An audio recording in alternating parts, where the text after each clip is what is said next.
La première épître de Paul à Timothée. Nous allons lire au chapitre 1er les versets 12 à 17. Je rends grâce à celui qui m'a fortifié, à Jésus-Christ notre Seigneur, de ce qu'il m'a jugé fidèle en m'établissant dans le ministère. Moi qui étais auparavant un blasphémateur, un persécuteur, un homme violent, mais j'ai obtenu miséricorde parce que j'agissais par ignorance dans l'incrédulité. Et la grâce de notre Seigneur a surabondé avec la foi et la charité qui est en Jésus-Christ. C'est une parole certaine et entièrement digne d'être reçue, que Jésus-Christ est venu dans le monde pour sauver les pécheurs, dont je suis le premier. Mais j'ai obtenu miséricorde, afin que Jésus-Christ fît voir en moi le premier toute sa longanimité, pour que je servisse d'exemple à ceux qui croiraient en lui pour la vie éternelle. Au roi des siècles, immortel, invisible, seul Dieu, soit honneur et gloire au siècle des siècles. Amen. Voici l'un des témoignages de l'apôtre Paul. Je dis l'un parce que dans d'autres épîtres, il y en a d'autres touchant à d'autres aspects de sa vie et notamment le témoignage de sa conversion. Il dit ici que l'évangile lui a été confié, c'est ce qui était dit au verset 11 précédent, conformément à l'évangile de la gloire du Dieu bienheureux, évangile qui m'a été confié.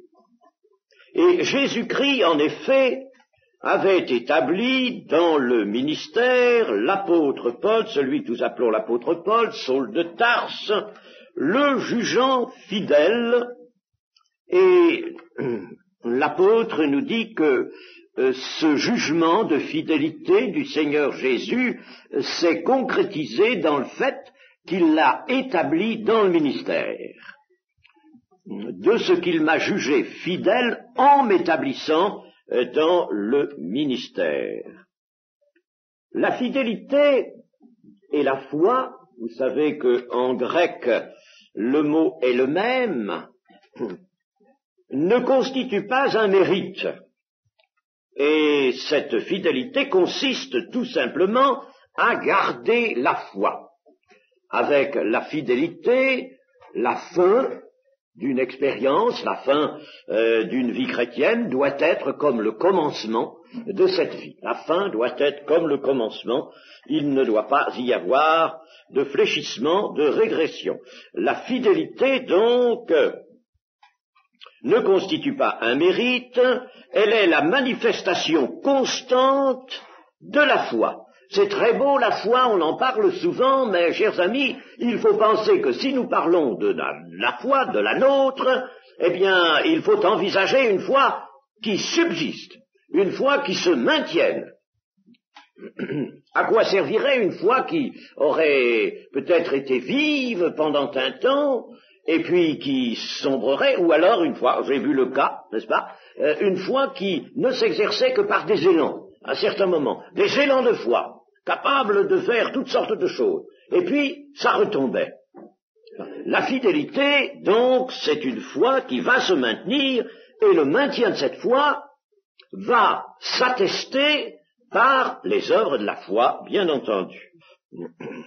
Les œuvres de la foi, c'est-à-dire l'obéissance à la parole de Dieu et une conduite loyale envers Dieu. La fidélité à Dieu implique la fidélité à sa parole. Je dis cela parce que c'est à tort que d'aucuns pourraient dire, moi, je suis fidèle à Dieu, je suis fidèle. Si tu es fidèle à Dieu, tu seras fidèle à sa parole. Moi, je ne vois pas que la fidélité à Dieu puisse être avancée si l'on n'a pas souci d'être fidèle à toute la parole de Dieu. Gardez ma parole. Voilà le mot d'ordre pressant du Seigneur Jésus-Christ. Dire que l'on est fidèle ne comporte ni orgueil, ni prétention à un mérite, car la fidélité est en somme la norme de la vie chrétienne. Ce n'est pas une chose extraordinaire, exceptionnelle, c'est ce qu'on devrait constater dans toute vie appelée chrétienne. Et la miséricorde est amenée, la fidélité est amenée par la miséricorde que Dieu fait à son enfant. Consultons un verset dans la première épître aux Corinthiens, au chapitre 7, le verset 25, 1 Corinthiens 7, 25, « Pour ce qui est des vierges, le Seigneur n'a point d'ordre, je n'ai point d'ordre, du Seigneur, mais je donne un avis comme ayant reçu du Seigneur miséricorde pour être fidèle. » Ayant reçu du Seigneur miséricorde pour être fidèle. N'allons pas comprendre que la fidélité nous est donnée comme quelque chose dont nous serions habillés par le Seigneur, indépendamment de nous, et alors nous pourrions dire, n'est-ce pas, je ne suis pas fidèle parce que le Seigneur ne m'a pas donné la fidélité. Que voulez-vous, il ne me l'a pas donnée. Et nous dégagerions entièrement notre responsabilité de la chose. Mais pas du tout, n'est-ce pas. Ce que Paul veut dire, c'est que, ayant reçu, lui, homme pécheur, comme il va le dire par la suite, ayant reçu la grande miséricorde de Dieu, toute la miséricorde, alors Dieu lui a donné d'être fidèle. L'on obtient, d'autre part, la miséricorde lorsqu'on a su s'humilier. Et encore ici, n'est-ce pas, l'apôtre Paul va s'humilier en rappelant ce qu'il était avant sa conversion. Donc la fidélité est amenée par la miséricorde que Dieu a fait au pécheur, à l'homme pécheur qui s'est repenti. Il m'a jugé fidèle, dit l'apôtre Paul, cela revient donc à dire, il a jugé suffisante mon humiliation pour me faire miséricorde et me donner d'être fidèle. Voilà, n'est-ce pas, comment les choses se présentent. Quelqu'un donc qui s'humilie, et cela nous l'avons dit sous d'autres formes, avec d'autres textes bibliques, quelqu'un qui est entré dans la vie chrétienne par une réelle repentance. Vous voyez quelle est l'importance de cela. Une réelle repentance qui s'est humiliée, qui n'a pas marchandé, qui n'a pas essayé de cacher quelque chose, de retirer, mais qui a tout mis au pied du Seigneur, au pied de la croix, eh bien celui-là va entrer dans une vie chrétienne solide. Celui-là va avoir une foi solide. Et celui-là va être fidèle. C'est le point de départ qui importe beaucoup, au point que si ce point de départ n'a pas été suffisant, eh bien il arrive souvent qu'au cours de la vie chrétienne, il faille revenir à une repentance en quelque sorte complémentaire, qui va parfaire la première. Il est certain que l'exercice du ministère requiert par-dessus tout la fidélité. Il faut la fidélité dans la vie chrétienne de tous les membres de l'Église, mais encore plus, pourrait-on dire, pour exercer un ministère.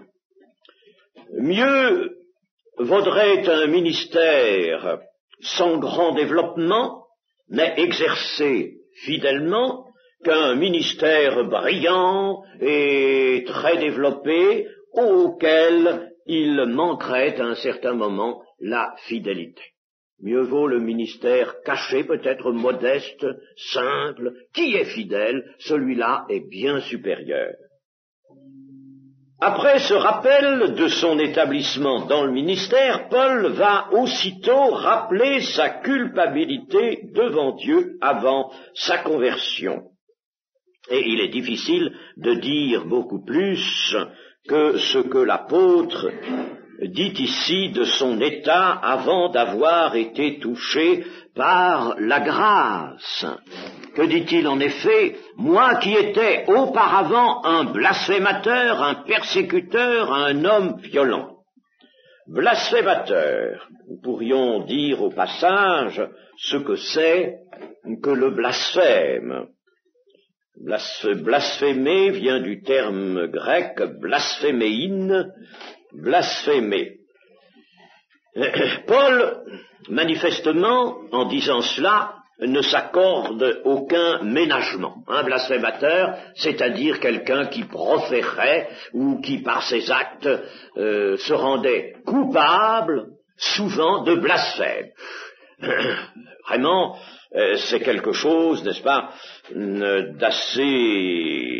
d'assez grave. Il arrive souvent qu'un pécheur ait beaucoup de fautes, il reconnaît ses fautes, il reconnaît son état de péché, surtout dans une vie, par exemple, immorale, n'est-ce pas? Mais lui, c'était dans une vie de blasphème, c'est-à-dire qu'il atteignait Dieu, toujours. Celui qui était offensé, c'était essentiellement Dieu. Eh bien, le blasphème, c'est une atteinte portée à Dieu, une atteinte portée directement à Dieu, soit en parole, soit en acte. C'est aussi la profanation de ce qui est saint. Et par exemple, pour donner un exemple, l'indignité dans le culte, dont l'apôtre Paul même nous parle dans 1 Corinthiens, cette indignité dans le culte constituait un blasphème. Et de la part des membres de cette Église, c'était véritablement quelque chose de grave. Heureusement, ils étaient encore insuffisamment éclairés là-dessus. Le blasphème apparaît encore dans l'usurpation des prérogatives de Dieu. Quelqu'un qui veut s'attribuer les prérogatives de Dieu blasphème.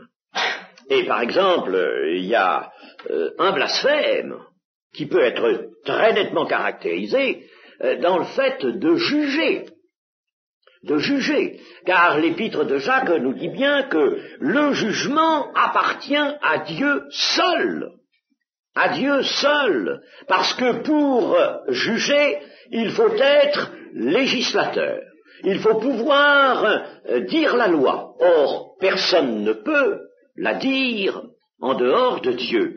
Par conséquent, si je me fais juge, comme le dit Jacques, n'est-ce pas, eh bien, alors, tu te mets à la place de Dieu. Juger, donc, devient blasphématoire.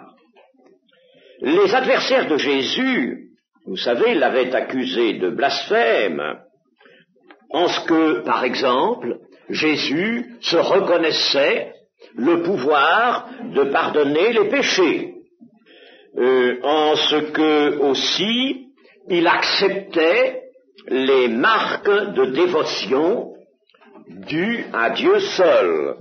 Par exemple, le jour de la venue de Jésus sur le petit Ananon à Jérusalem, eh bien, il y avait, vous savez, beaucoup de peuples qui l'accompagnaient, qui avaient mis des vêtements, des branchages sur le chemin, et des enfants qui criaient Hosanna au fils de David, et les principaux sacrificateurs et les scribes alors étaient indignés de ce que les enfants criaient dans le temple Hosanna au fils de David. Et ils dirent à Jésus, mais enfin, tu les laisses crier, tu les laisses faire, tu ne vas pas les empêcher de faire cela, parce que pour eux c'était un blasphème.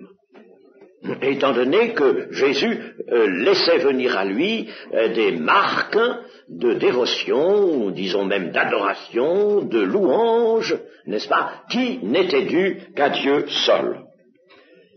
Il y a enfin un blasphème dont Jésus a parlé lui-même, c'est le blasphème contre le Saint-Esprit, qui est la forme très grave, étant donné que ce blasphème constitue le péché qui ne peut jamais être pardonné et qui mène à la mort. Le seul péché, dit la Bible, qui mène à la mort, le seul, c'est le blasphème contre le Saint-Esprit. Et en l'occurrence, ce blasphème consistait à attribuer à Belzébul, c'est-à-dire au diable, ceux qui étaient véritablement de l'Esprit. Attention de ne pas dire nous-mêmes à la légère, oh ça c'est pas l'Esprit de Dieu, c'est le diable. Moi, je ne m'aventure pas, même si j'ai des doutes, n'est-ce pas, je ne m'aventure pas à dire ça c'est le diable. Hein. Je n'accepterai pas, bien sûr, comme œuvre du Saint-Esprit, n'importe quoi. Oh, ça non, surtout en ce moment. Hein. On me parle beaucoup de baptême dans le Saint-Esprit, j'ai beaucoup de réserves.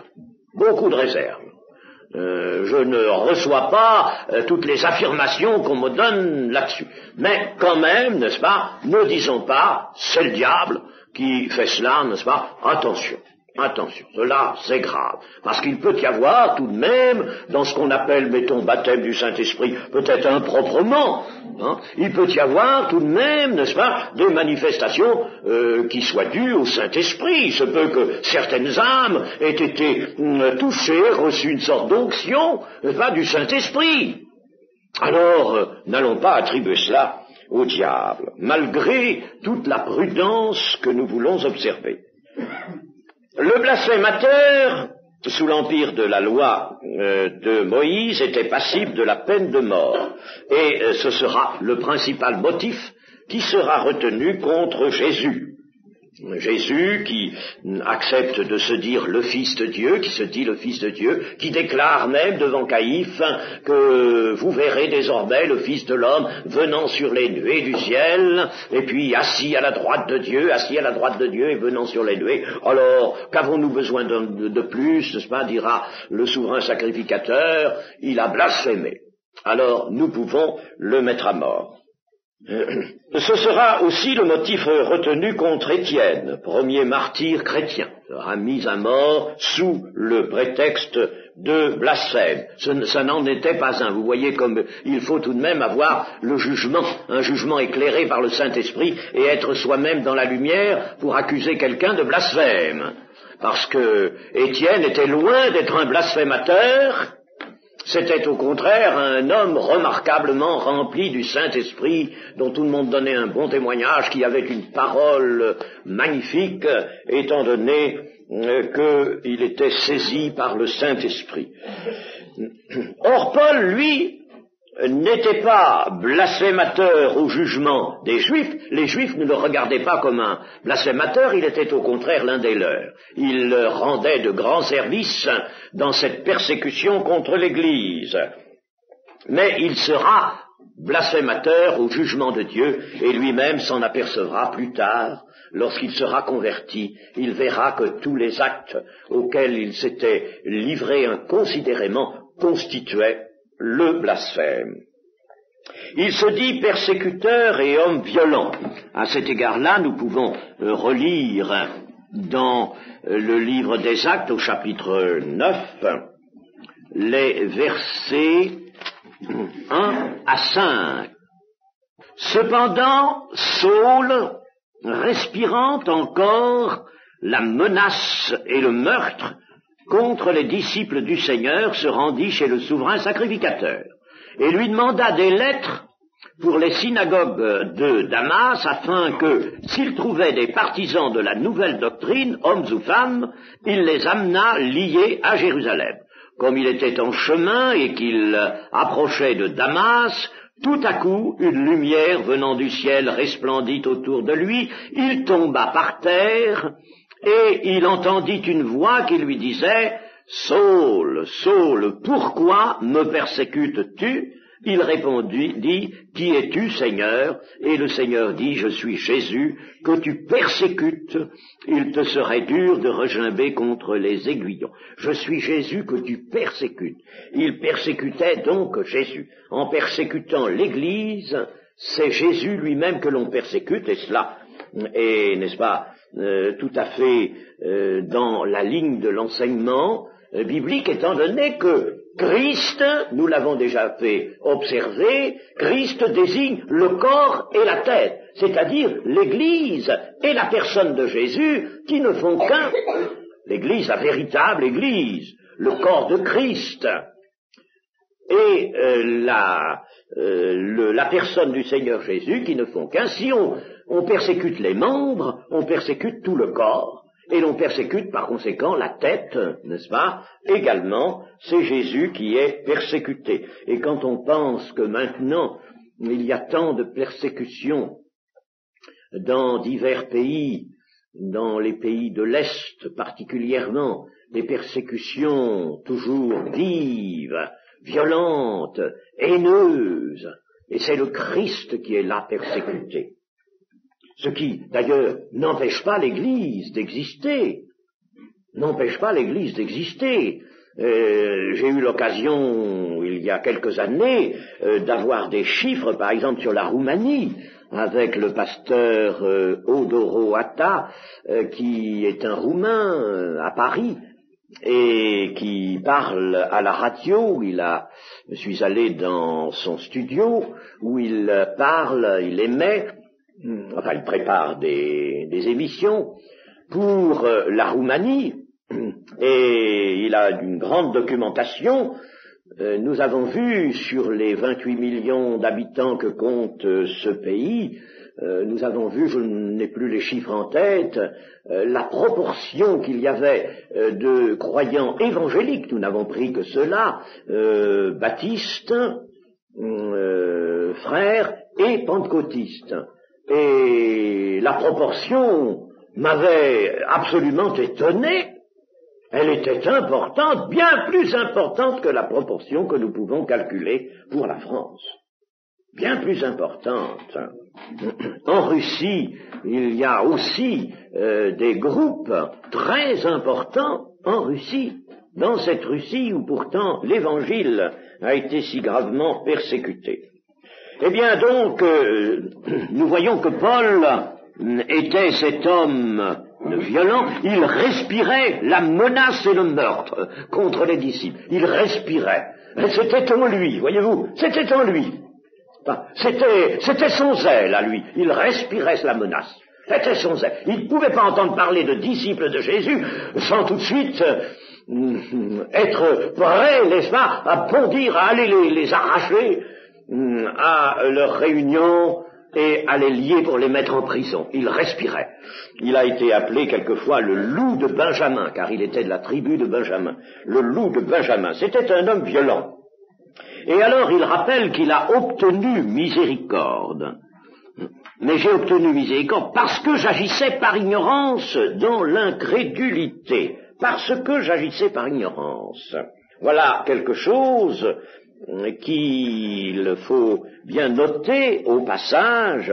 L'ignorance, en effet, de ce que l'on fait contre Dieu laisse toujours subsister la possibilité du pardon. Et nous allons voir quelques textes là. Mais, attention, si l'ignorance n'est plus, si l'homme a été éclairé une fois, alors il n'y a plus d'ignorance et ce qu'il fera contre Dieu ne pourra plus lui être pardonné. S'agissant, bien entendu, de blasphème, de persécution, de choses évidemment graves, il ne s'agit pas des chutes involontaires de faiblesse qui apparaissent encore au cours de la vie chrétienne, mais des actes et des paroles que l'on ferait ou proférerait volontairement contre Dieu, cela ne pourrait plus être pardonné. Ce serait alors le péché contre le Saint-Esprit. Mais voyons quelques textes. Luc 23, 34. C'est la parole bien connue du Seigneur sur la croix.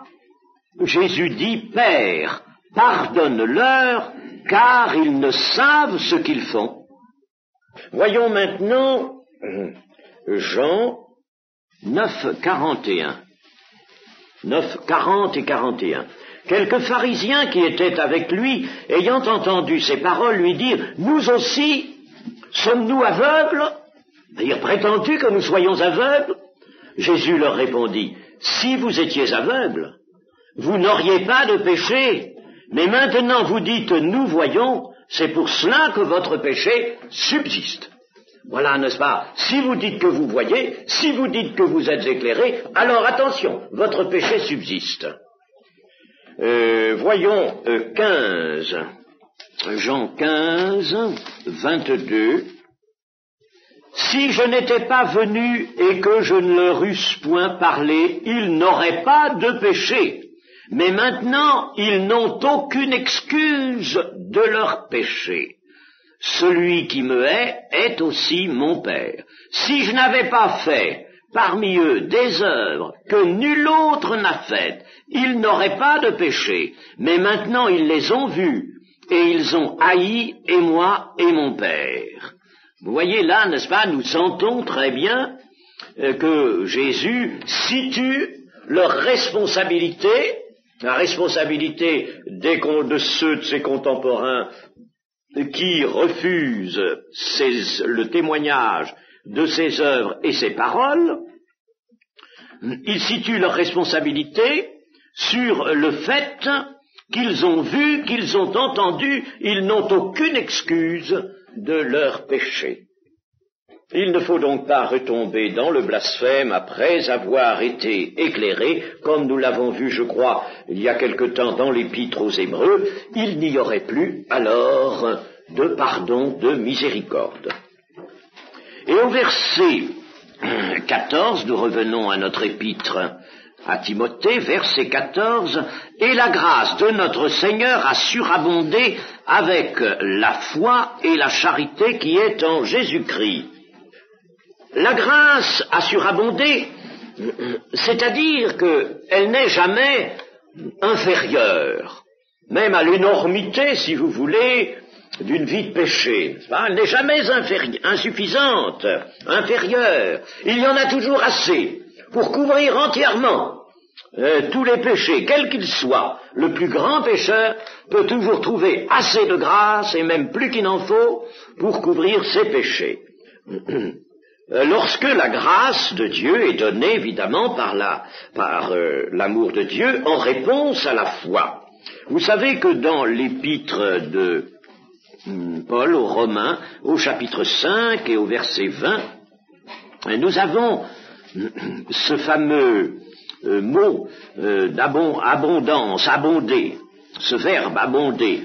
Or, chapitre 5 et verset 20, or la loi est intervenue pour que l'offense abondât, mais là où le péché a abondé, la grâce a surabondé, abondé plus que le péché, a surabondé. Pourquoi faut-il que l'offense abonde? Eh bien, tout simplement, c'est parce qu'il faut que tout soit mis en lumière. Dieu ne veut pas qu'une âme regarde, recèle encore quelque chose de sa responsabilité, de son péché, qui ne soit pas répandu, qui ne soit pas mis à la lumière. La repentance, c'est ça, c'est la mise en lumière du péché, dans sa totalité. Je ne dis pas l'énumération des fautes que nous avons pu commettre dans toute une partie de notre vie, n'est-ce pas? Alors ce serait quelque chose d'impossible, mais ce sont les principes du péché, comme le fait ici l'apôtre Paul. Il était blasphémateur. Voilà, n'est-ce pas, quantité de fautes qui se rattachent à cela. Il était persécuteur. Alors là, il a commis quantité de choses et même s'est rendu coupable de meurtre. Eh bien, c'est cela surtout, tout doit être mis à la lumière. La loi est là pour dire à l'homme son péché, pour lui montrer son péché, afin que tout sorte, que tout soit mis à la lumière. Tout, absolument tout. Et quand tout a été mis à lumière, quand le péché a abondé, avec toute l'abondance qu'il peut avoir, eh bien, la grâce surabonde. La grâce vient ensevelir tout ça, n'est-ce pas, effacer tout ce péché. Voilà ce que Paul nous dit. C'est une parole certaine, au verset 15, et entièrement digne d'être reçue, que Jésus-Christ est venu dans le monde pour sauver les pécheurs, dont je suis le premier.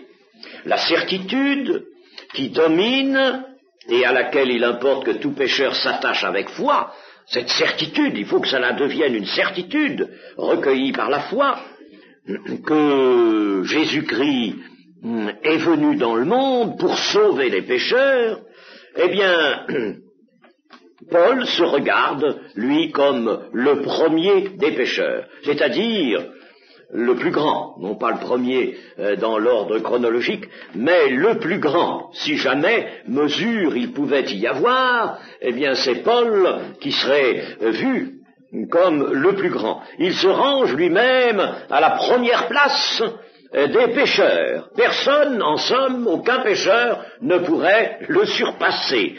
Pas même le brigand sur la croix, pas même les pharisiens de son temps, qui le mandataient pour persécuter l'Église, et c'est surtout en pensant à eux, qui étaient ses confrères, c'est surtout en pensant à ces gens, n'est-ce pas, et à tout ce qu'il avait fait pour eux, qu'il se dit être le premier des pécheurs. Il voit aujourd'hui la gravité de son péché, l'énormité de son péché, comme dépassant celle de tous les autres. Il avait été le plus méchant, le plus persécuteur de tous. Vous voyez comme l'apôtre accepte ici de s'humilier d'une façon totale. Il s'humilie et il garde avec lui cette cause première d'humiliation, son état de péché d'avant-conversion. Il la garde, cette cause première, tant la grâce qu'il a reçue de Dieu et qu'il l'a sauvé en devient plus grande, plus magnifique encore, et combien même la gratuité de cette grâce en apparaît encore mieux, n'est-ce pas? Un pécheur, on ne peut pas trouver pire. On ne peut pas trouver pire que lui. Voilà ce qu'il nous dit, n'est-ce pas? On ne peut pas trouver pire. Eh bien, la grâce a surabondé. Et dans le verset 16, « Mais j'ai obtenu miséricorde, afin que Jésus-Christ fît voir en moi le premier toute sa longanimité pour que je servisse d'exemple à ceux qui croiraient en lui pour la vie éternelle. » Alors là, nous avons quelque chose de très important, et c'est quelque chose qu'en général, on ne discerne pas beaucoup. C'est que le ministère de l'apôtre Paul est un ministère type, ou si vous voulez, son expérience, disons plutôt son expérience, parce qu'il n'y a pas que son ministère, il y a sa vie de chrétien. Son expérience est une expérience type.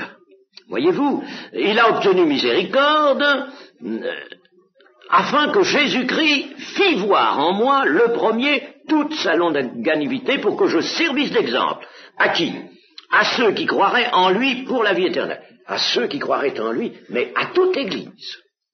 Et c'est une chose que sur quoi, n'est-ce pas, l'on n'attache pas souvent son attention, c'est que l'apôtre Paul a été placé, de par sa conversion, dans une expérience chrétienne qui sert de type. Nous allons voir d'ailleurs ce que le Seigneur Jésus a dit lui-même dans Acte 9. Acte 9, verset 15. Vous savez qu'il y a là un certain Ananias qui fait des observations au Seigneur en lui disant, tu sais, j'ai appris de beaucoup de personnes tout le mal que cet homme a fait à tes saints dans Jérusalem. Et il a ici des pouvoirs de la part des principaux sacrificateurs pour lier tous ceux qui invoquent ton nom. Comment, Seigneur? Tu veux vraiment faire grâce à un homme comme ça? C'est lui que tu veux choisir? Ananias, il en est bouleversé. Et voici ce que Jésus répond, verset 15. Mais le Seigneur lui dit, va, car cet homme est un instrument que j'ai choisi pour porter mon nom devant les nations, devant les rois et devant les fils d'Israël, et je lui montrerai tout ce qu'il doit souffrir pour mon nom. Bien, il est évident que de son vivant, l'apôtre Paul, malgré toute l'activité qui fut la sienne, n'a pas pu porter le nom de Jésus devant les nations, devant tellement de nations, devant tellement de rois, et devant les fils d'Israël, dans tous les temps, il n'a pas pu, mais attention, il devient un écrivain sacré, et c'est par ce ministère particulier d'écrivain sacré qu'il va remplir cette mission que Jésus-Christ lui a dévolue, à savoir de servir d'exemple à ceux qui croiraient en lui, en Jésus. Servir d'exemple. Et c'est pour ça que Paul peut dire, sans aucun orgueil, soyez mes imitateurs. C'est le Saint-Esprit qui le lui fait dire. Soyez mes imitateurs comme je lui suis moi-même de Christ. Le Saint-Esprit a voulu en effet qu'après Jésus-Christ, ce soit Paul que l'on connaisse le plus et le mieux. Bien sûr, nous connaissons Pierre. Je dis Pierre, dans les apôtres, c'est celui que nous connaissons le mieux, mais nous le connaissons essentiellement par les évangiles, c'est-à-dire au cours du ministère terrestre de Jésus, avant la Pentecôte, c'est-à-dire au temps où Pierre commettait bien des erreurs, et elles nous servent noter ces erreurs par les rectifications qui sont à leur apporter. Mais c'est le temps aussi de son reniement. Après la Pentecôte, Pierre ne restera pas longtemps sur le devant de la scène, il ne restera pas longtemps en lumière, il est question de lui le jour de la Pentecôte, quelque temps après, et puis Pierre disparaît. Et c'est Paul que nous voyons apparaître, et Paul alors qui va écrire, va participer à la rédaction du Nouveau Testament bien plus longuement que Pierre. Et nous connaîtrons de l'apôtre Paul une activité bien plus longue dans le temps et bien plus étendue que concernant Pierre. Paul apporte donc une expérience chrétienne type, parce que si cette expérience n'avait pas eu lieu, et si elle ne nous avait pas été entièrement retracée dans le Nouveau Testament, alors nous serions, je l'ai dit déjà cela l'autre jour, nous serions devant cette invitation à imiter le Seigneur Jésus, à marcher comme Jésus a marché lui-même, mais beaucoup pourraient se dire, c'est trop ce qui nous est demandé là. Marcher comme il a marché lui-même, imiter, soyez les imitateurs de Dieu.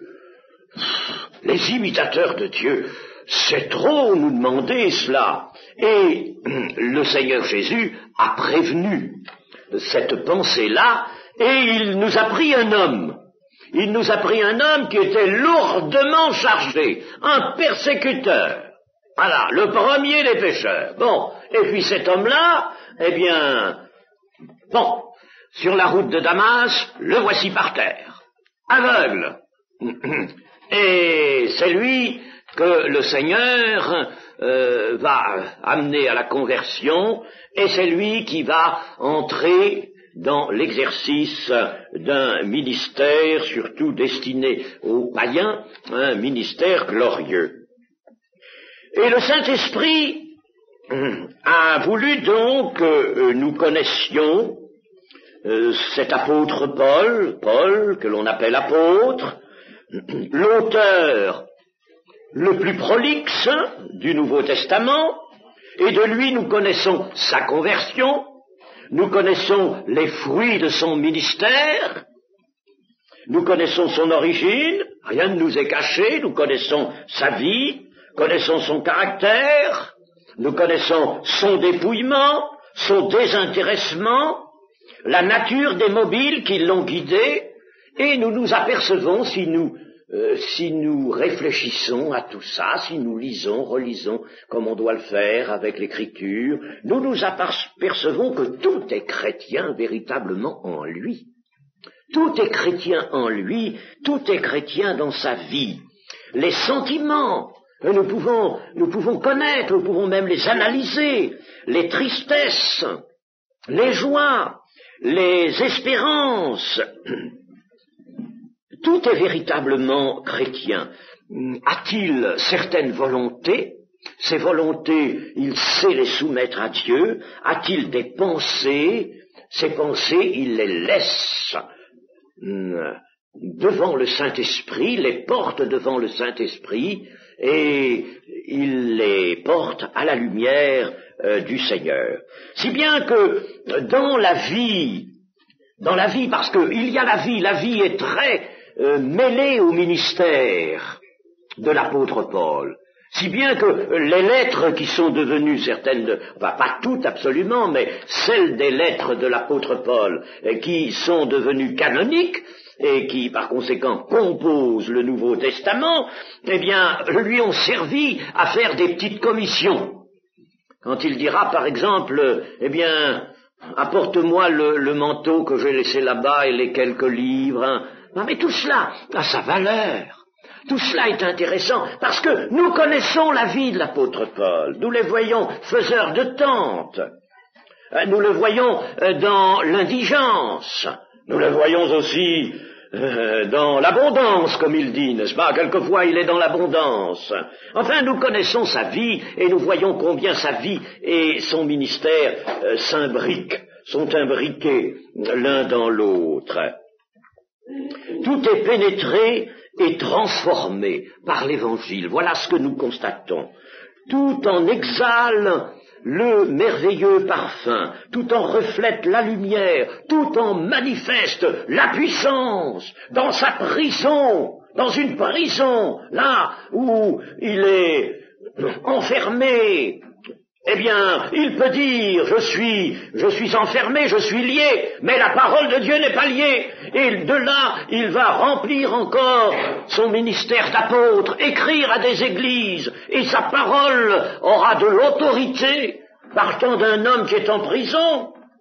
Rendez-vous compte, n'est-ce pas? Un homme qui est en prison, et par conséquent ceux à qui il s'adresse, ou les chrétiens en général qui le connaissaient, pouvaient se dire, mais comment notre apôtre, celui qui nous enseigne, celui qui a fondé nos églises, le voilà en prison, le Seigneur ne l'a pas préservé de cela, il n'a pas fait comme pour Pierre, le délivrer de sa prison, n'a pas envoyé son ange.